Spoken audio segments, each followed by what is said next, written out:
चाय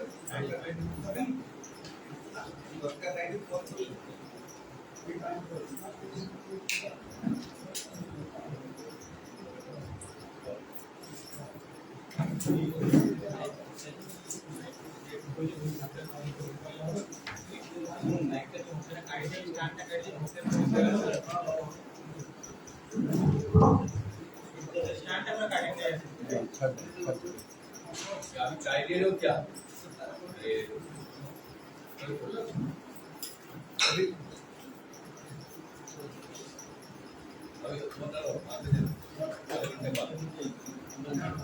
विश्व हिंदू परिषद प्रांतीय कार्यालय आप समस्त को स्वागत। आज सांबादिक सम्मेलन में आम गण में जो महामान्य अच्छा परिचय करदे आम सहित विश्व हिंदू परिषद केंद्रीय साधारण संपादक माननीय मिलिंद जी पारांडे महोदय आम गण में अच्छा 4 दिनिया ओडिशा गस्तर आसी से पहुंचा पर आज सका नेताजी सुभाष चंद्र बोस जन्मभूमि प्रतिमूर्ति माल्यार्पण करते म्यूजियम रे आज प्रदर्शन कला बेले ओडिशा माटी सुभाष चंद्र बोस भूमिका प्रति से अवगत होते तत्पर समाज ऑफिस रे पहुंची उत्कलमणि गोपबंधु प्रतिमूर्ति से माल्यार्पण करते स्मृतिचारण करते। आज प्रांत कार्यालय कार्यकर्ता मान बैठक में से उद्बोधन देते देवापर आज ये सांबादिक सम्मेलन आयोजन कर माननीय विनायक राव जी मिलिंद जी राष्ट्रीय स्वयंसेवक संघर प्रचारक रूप में जीवन काल आरंभ कला दीर्घ वर्ष धरी संगठन विभिन्न दायित्व निर्वाह करी विश्व हिंदू परिषद केंद्रीय साधारण संपादक रूप में दायित्व निर्वाह कर डाण पटे माननीय डॉक्टर प्रफुल्ल कुमार मिश्र जे कि विश्व हिंदू परिषद सभापति रूप में दायित्व निर्वाह कर ओडिशार बिहार क्षेत्र में कृषि महाविश्वविद्यालय से कुलाधिपति रूप में अन्यतम परिचय रही माननीय मिलिंदी बामवर्ष माननीय प्रशांत कुमार पंडा विश्व हिंदू परिषद ओडिशा पूर्व प्रांत सहसभापति रूप में उपसभापति रूप में कार्य निर्वाह कर मोर नाम हूँ मानस रंजन महांती विश्व हिंदू परिषद प्रचार विभाग में नूतन रूप दायित्व निर्वाह कर आज सांबादिक सम्मेलन में माननीय मिलिंद जी को अनुरोध करी से आज विषय उपस्थापन कर। अभी पूर्व ओडिशा का यह संगठनात्मक प्रवास चल रहा है। अभी मैं पश्चिम ओडिशा का भी 3-4 दिन का प्रवास करके आया हूँ। कुछ 3-4 छोटे छोटे मुद्दे आपके सामने मैं रखने का प्रयास करूंगा। सबसे पहले तो विश्व हिंदू परिषद का अभी 58 स्थापना दिवस चल रहा है। हम जानते कि 2008 में जन्माष्टमी के दिन यानी विश्व हिंदू परिषद के स्थापना दिवस के ऊपर ही पूज्य लक्ष्मणानंद सरस्वती जी की दर्दनाक हत्या कर दी गई थी उड़ीसा में। 2008 से अभी इतने वर्ष हो गए हैं, 14 वर्ष। अभी भी जिन्होंने उनकी हत्या की है उनकी गिरफ्तारी नहीं हुई है। किसने हत्या की इसका आइडेंटिफिकेशन भी नहीं हुआ है। और इसलिए यह बहुत ही दुखद विषय, मैं राज्य सरकार से यह मांग करता हूं कि इसमें कोई भी अनदेखी न करते हुए इस विषय को पूर्ण करना चाहिए कि किसने पूज्य लक्ष्मणानंद सरस्वती जी की हत्या की। उनकी गिरफ्तारी भी होनी चाहिए और उनको कड़ी से कड़ी सजा होनी चाहिए। 2 बार आयोग गठित किए गए, मगर अभी तक उन आयोगों को समाज के सामने लाया नहीं गया है। उसका रिजल्ट क्या है, और इसलिए उन आयोगों के रिपोर्ट को भी समाज के सामने लाना चाहिए, हम मांग करते हैं। विश्व हिंदू परिषद के अभी 2 वर्षों में 60 वर्ष पूर्ण होने जा रहे हैं, और इसलिए 60 वर्ष के निमित्त पूर्ण देश भर में अपने कार्य की वृद्धि हो, इसलिए हमने योजना बनाई है। उसके अनुसार उड़ीसा में भी अपने कार्य की वृद्धि होगी। देश भर में अभी अपना कार्य 1 लाख गांवों तक लेके जाना, यह हमने निश्चय किया है। और साथ में, जिसको सामान्य भाषा में लोग मेंबरशिप कहते हैं, विश्व हिंदू परिषद हितचिंतक कहता है, तो यह हितचिंतकों की संख्या 1 करोड़ तक लेके जाना। तो ये 2 दृष्टि से अगले 2 वर्षों में विश्व हिंदू परिषद अपने कार्य का विस्तार करने वाला है। उड़ीसा के दृष्टि से आज भी हमने एक मीटिंग की है कि जो एक बहुत बड़ी चुनौती उड़ीसा में उभरते हुए दिख रही है, वह यानी ईसाई मिशनरियों के धर्मांतरण के षड्यंत्र।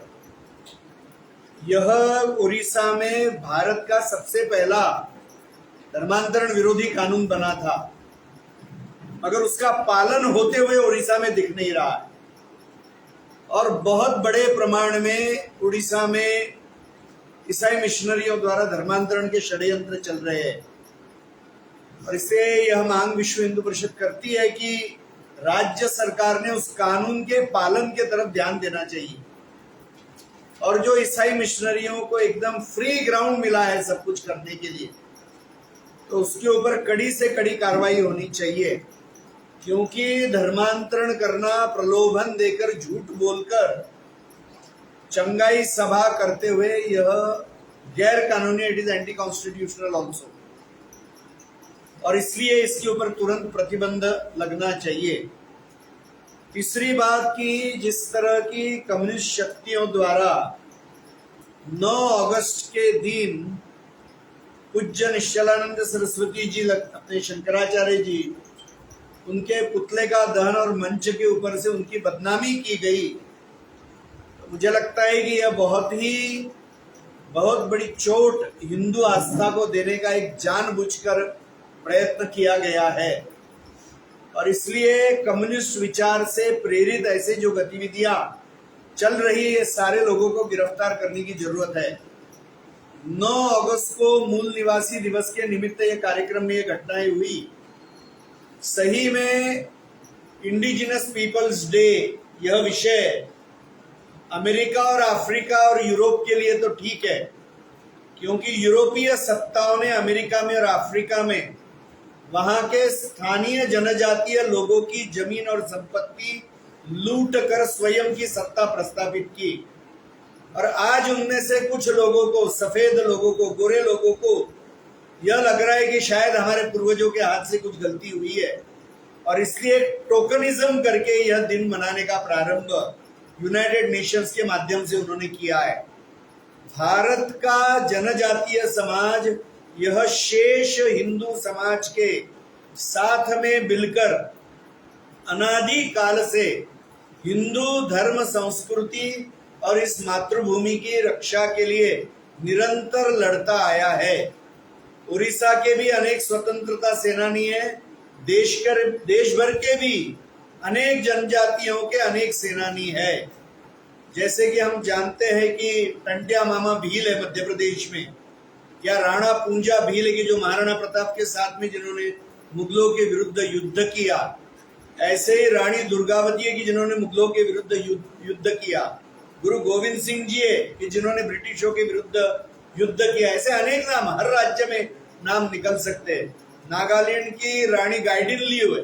तो कोई भी राज्य उड़ीसा सहित हम पूर्ण देश भर का ले लेंगे तो अनादि काल से जनजातीय समाज हिंदू धर्म की रक्षा करने के लिए, मातृभूमि की रक्षा करने के लिए लड़ते आया है।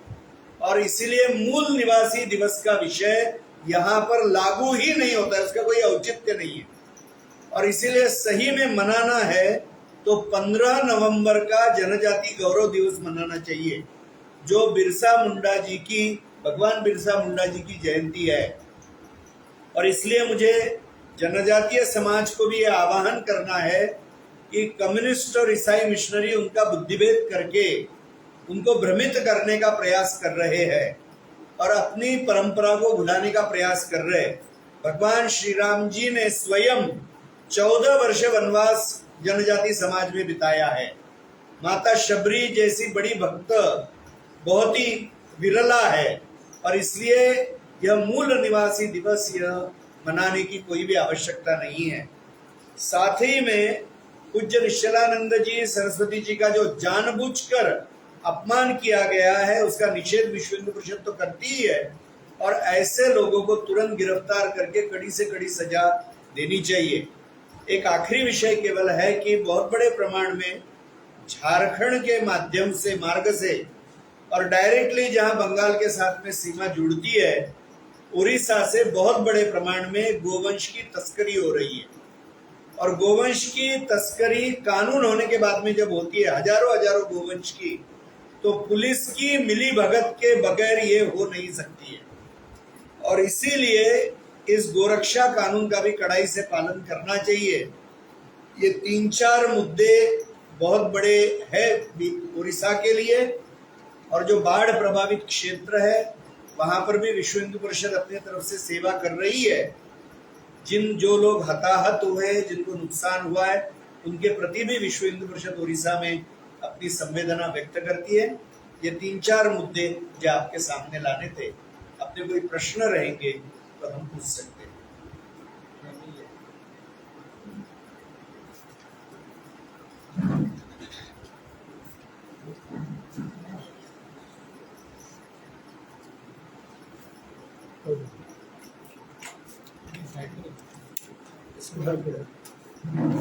ये बाजू में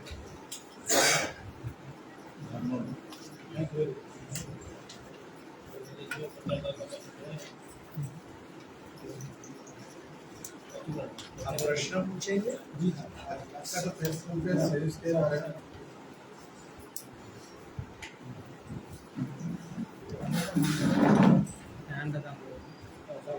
आपका थोड़ा परिचय दीजिए। मिलिंद परांडे, सेक्रेटरी जनरल, जिसको महामंत्री कहते हैं विश्व हिंदू परिषद का। आज का जो दिल्ली मेरा केंद्र है। आज का जो प्रेस कॉन्फ्रेंस है उसके बारे में क्या कहना चाहेंगे? 3-4 मुद्दे लेकर हमने प्रेस कॉन्फ्रेंस बुलाई है। एक तो विश्व हिंदू परिषद के कार्य के विस्तार की योजना बनी है, 2 वर्ष में षष्ठी पूर्ति है, 60 वर्ष पूर्ण हो रहे हैं।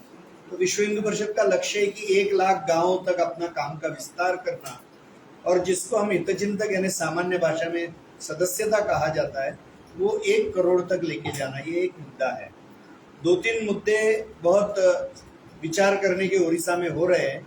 एक तो बहुत बड़े प्रमाण में यहाँ पे गौ वंश की तस्करी झारखंड के मार्ग से हो रही है। राज्य सरकार ने उसके ऊपर प्रतिबंध लगाना चाहिए। पुलिस के मिली भगत के बगैर ये हो नहीं सकता है कानून होने के बाद में। तो यह एक मुद्दा हमारे लिए बहुत आग्रह का है। दूसरा मुद्दा यानी धर्मांतरण के षड्यंत्र बहुत बड़े प्रमाण में चल रहे हैं। देश का पहला कानून धर्मांतरण विरोधी उड़ीसा में हुआ है, उसके बाद भी ये सब हो रहा है। तो सरकार ने इसके ऊपर कड़ी निगाह रखकर ऐसे संस्थाओं का कामकाज बंद करना चाहिए, क्योंकि ईसाई मिशनरियों का काम ये एंटी कॉन्स्टिट्यूशन इलीगल है। तीसरी बात है, पूज्य निश्चलानंद जी महाराज जी का जो अपमान यहाँ पर पुतला दहन करके 9 अगस्त के मूल निवासी दिवस पर किया गया, कुछ कम्युनिस्ट विचारधारा के लोगों ने और उनकी प्रेरणा से ये कार्यक्रम हुआ। इससे हिंदू आस्था को चोट लगी है और ऐसा अपमान यदि उड़ीसा में हो रहा है तो राज्य सरकार ने ऐसे लोगों को गिरफ्तार करना चाहिए। मूल निवासी दिवस का भारत में कोई औचित्य नहीं है, क्योंकि यहाँ का जनजातीय समाज शेष हिंदू समाज से जुड़कर ही धर्म, संस्कृति और मातृभूमि की रक्षा और सेवा करते आया है। पूर्ण देश भर में ऐसे अनेक उदाहरण है, एकदम रामायण काल से ये उदाहरण है। और इसीलिए जनजातीय समाज को भी मैं आह्वान करूंगा कि कम्युनिस्ट विचारधारा के ऐसे षड्यंत्रों को वो बलि न चढ़े और कम्युनिस्टों को उठाकर उन्होंने बाजू करना चाहिए। तो ऐसे सारे जो मुद्दे चल रहे हैं, इसके बारे में जानकारी देने के लिए विश्व हिंदू परिषद इन सारी बातों के बारे में यहाँ कार्य योजना बना रहा है उड़ीसा में अपने कार्य की, उसके लिए आज बैठक भी होगी। गवर्नमेंट को कुछ अपील करना चाहेंगे? मैंने तो अपील सीधा किया है कि गोरक्षा के ऊपर प्रतिबंध लगाना चाहिए, ईसाई मिशनरियों का कामकाज रोकना चाहिए, गोवंश की तस्करी रोकनी चाहिए, और जिन्होंने पूज्य निश्चलानंद जी महाराज जी का अपमान किया है उनकी गिरफ्तारी करनी चाहिए। सारा राज्य सरकार ने करना चाहिए। ठीक है।